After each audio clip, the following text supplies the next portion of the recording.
When someone despises you, it's because you've disrupted their comfort. You've stirred something deep inside they tried to bury. You've exposed their apathy, their fear of growth, their quiet surrender. They loathe you because you remind them of everything they chose not to become. You are the reflection they're terrified to face. Everyone craves to be loved, but love lies. It wears masks. It tells you what you want to hear, all while plotting your fall. They smile, they nod, they swear they care, and then they cut you when you're not looking. Love can be soft poison, sweeter than truth, but deadly in silence. Hatred doesn't pretend. It slaps you straight across the soul. It's raw, it's brutal, it tells the truth, and in that truth is power. You see the enemy, you feel the line drawn in the dirt. There's no illusion, no sugarcoating, no veil. You know exactly who they are, and exactly where you stand. They hate you because you're proof that they gave up, that they ran, that they chose average. So they scream, they curse, they throw stones, hoping to bruise your fire. They say love is supreme, but love fades, love breaks, hate endures. It digs in, it refuses to die, and if you can rise despite it, if you can shine in its shadow, then you've touched a strength even love can't grant. Give you how sweet it feels to be hated, because hate is real. People say kind things, smile in your face, clap for you, and whisper behind your back. They'll tell you you're amazing. Don't fall for it. This isn't a fairy tale. When they say they love you, there's always a doubt. Words are cheap,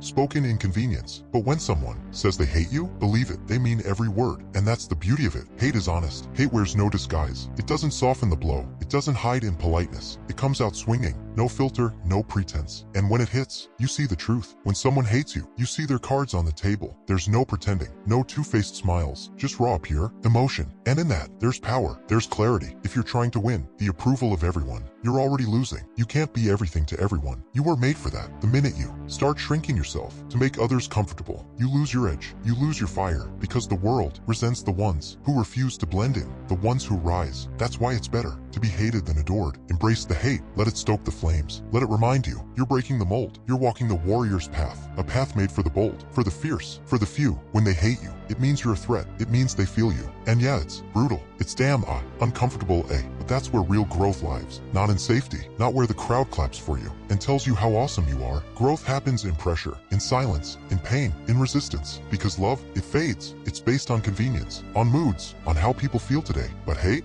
stays. Hate lingers. It doesn't forget. It reminds you that you're shaking the room, that you're breaking their little boxes. And that's exactly what greatness demands. History doesn't remember the people who were liked. It remembers the disruptors, the rebels, the fearless ones who kept standing, even as the world threw stones. The ones who were hated and still respected. That's legacy. That's what lasts. To carve your name into time, you must be willing to be despised, to be a target. Because when they hate you, it means you're living bold. It means you're not hiding, not pretending, not watering yourself down. You're real, you're raw, you're rare, and that's power. So the next time they spit venom, don't shrink, don't apologize, don't explain. Rise, embrace it, turn their hate into rocket fuel. Let it blast you higher, let it sculpt you sharper. Because the truth is this: you can wear a mask and be loved, or rip it off and be hated. The first path is smooth, but meaningless. The second one is brutal, but true, and it's worth it. So stop chasing applause, stop playing nice, start owning the fire, start wearing hate like armor, because it means you're clearly doing something right, because you're brave enough to stand out, loud enough to be heard, strong enough to be seen.